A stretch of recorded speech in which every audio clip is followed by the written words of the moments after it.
Yo, good morning, guys. What's up? It's Rob here with ABL, A Billion Lives, the channel brought to you to bring you ideas, information to help a billion lives, plus yourself, most importantly. So recently, I've been getting a lot of questions related to understanding how to declutter your mind when it comes with cryptocurrency.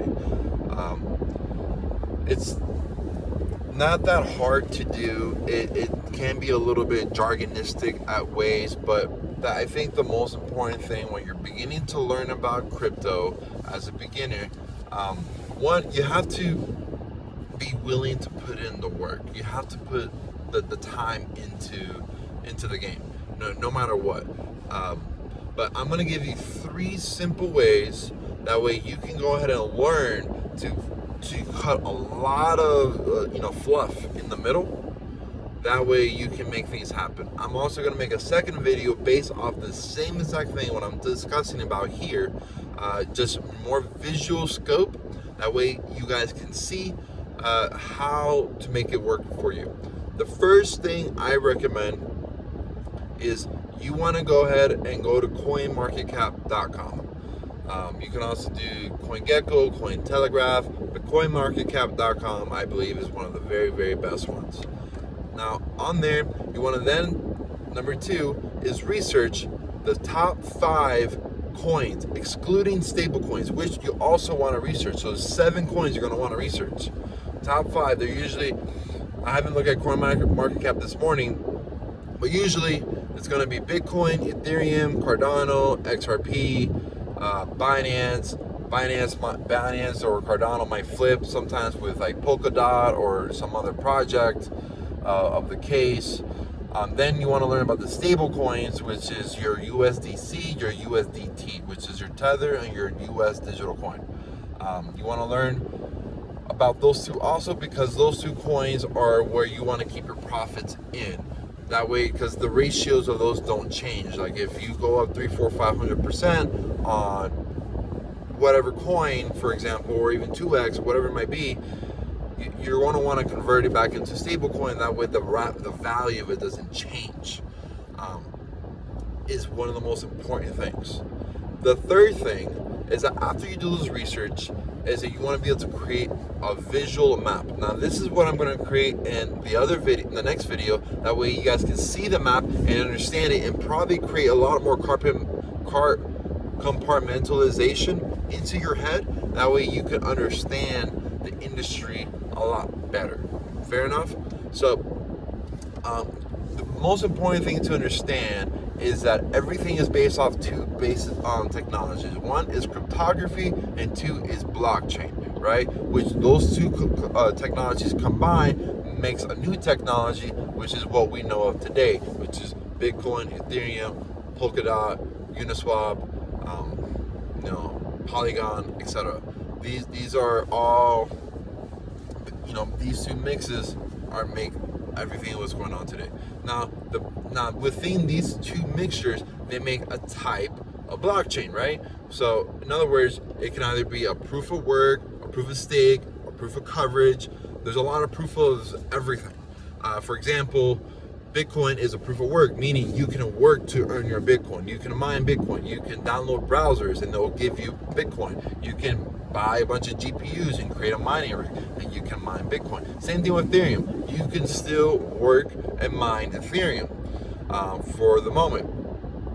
Ethereum is converting over to a proof of stake. Why? Because as a proof of mine, a proof of work, the gas fees are very, very expensive. So anyone who does any transactions with any Ethereum-based projects, when you want to transfer it over to another platform, into something decentralized, or burn it into an NFT, you can see how expensive these gas fees really are.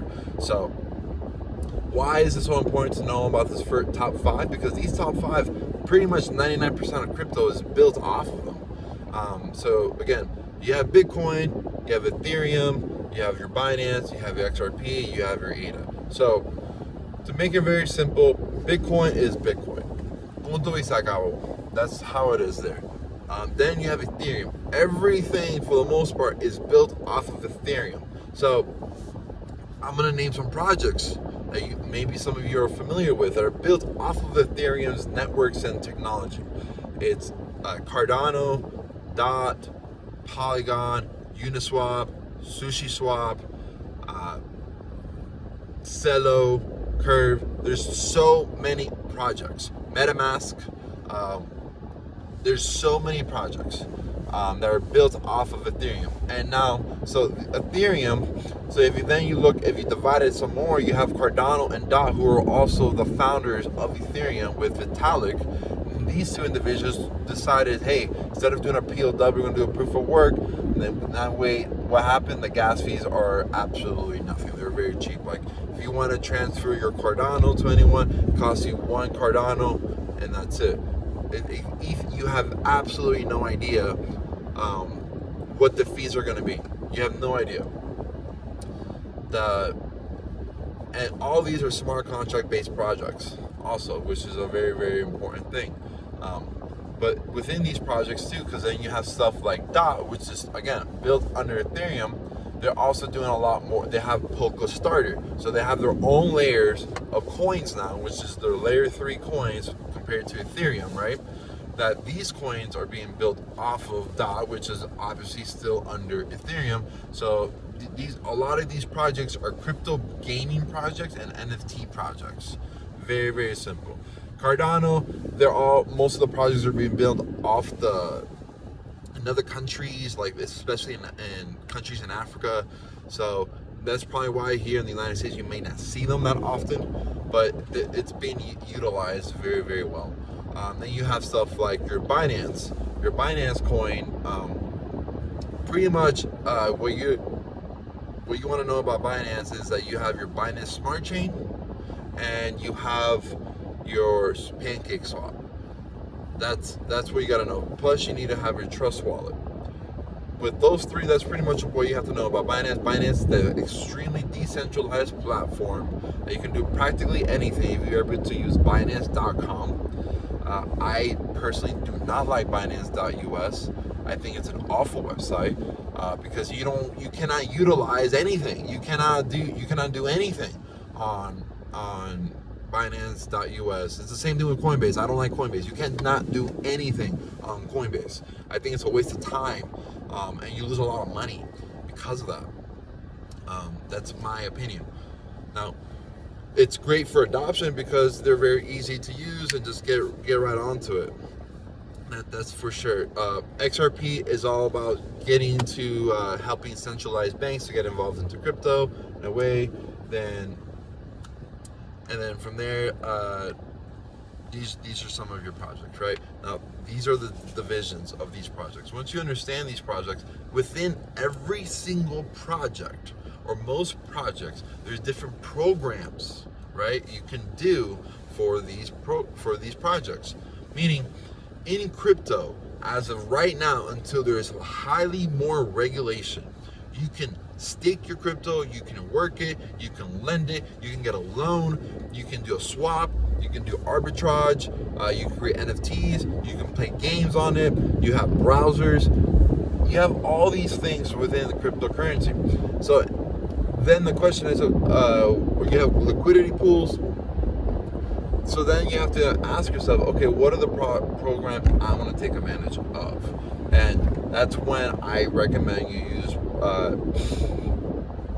that's when I recommend using apps like KuCoin, in my opinion, just because you are able to access mostly everything to do all of these different types of programs. I think KuCoin is excellent for that. And so so all these coins, a lot of these coins, not every coin, you can use these programs. A lot of them are POSs, and they're usually based off Ethereum. So, for example, swaps, Pancake Swap, SushiSwap, Uniswap. What is the point of it? You connect it to a hot wallet or a cold wallet like MetaMask or your Nano Ledger or your Binance Smart Chain. And then you can swap coins you're not going to be able to find on centralized platforms. You can find them on decentralized platforms. Just understand that these are higher risk coins and you can lose everything. So be smart with your money and don't get wrecked. Then you can do stuff like you can trade your coins. Obviously, you can make money by trading your coins, just like forex, stocks, etc. You can lend out your money, meaning, hey, at one point, if you own a lot of Bitcoin, there is no reason to ever sell your Bitcoin. It actually makes no sense to sell your Bitcoin, because eventually you could just collateralize your Bitcoin, get a loan on it, or even lend it out to other individuals and make interest off of it. This is like, my opinion, only going to be legal or deregulated for just a couple more years. After that, the government is going to step in, because they don't want you to make money. They want to take money away from you, no matter how you may look at it. Same thing, you can do arbitrage. There's some guys who only dedicate arbitrage on crypto, and to do an arbitrage, you're creating a flash loan. A flash loan means like the loan opens and closes the same moment. Like the moment you take it out is the moment you close the loan out too. There's people who make hundreds and hundreds of thousands of dollars just doing arbitrage alone. So you can take advantage of all these different programs, which are all connected by different platforms, right? Decentralized or centralized platforms. That's the biggest divide. You're gonna see that there's hundreds of billions of dollars. I don't exactly know how much money right now that DeFi has right now, decentralized finance, and it's taken away from all the centralized platforms. Centralized would be stuff like Coinbase, Gemini. I say KuCoin is still a little centralized. Binance is decentralized. Uniswap is super decentralized. SushiSwap, PancakeSwap. These are all very decentralized platforms to create swap programs also. Biggest difference is there's no government regulations involved into these coins and whatnot. So you have different niches that you can take advantage of. So this is your whole map. I'll go ahead and make a map that we can visually see it a little bit better. But once you understand this division a little bit, that there's centralized, there's decentralized, which technologies are being built under and why. Once you understand your top 5 coins, you can really understand a lot of crypto very easily right after. And that's pretty much it, guys. So if you like this video, just like it, subscribe, share it with someone else who is still confused possibly about crypto and just needs someone to very simplify it. Because don't get me wrong, I listen to all the top guys in crypto and YouTube, but I can understand them. I can understand that if you're a beginner, a lot of this is a little bit complicated to comprehend at times, and I just want to make this very simple where, you know, 4-year-old can understand it. So I hope to talk to you guys soon. Take care.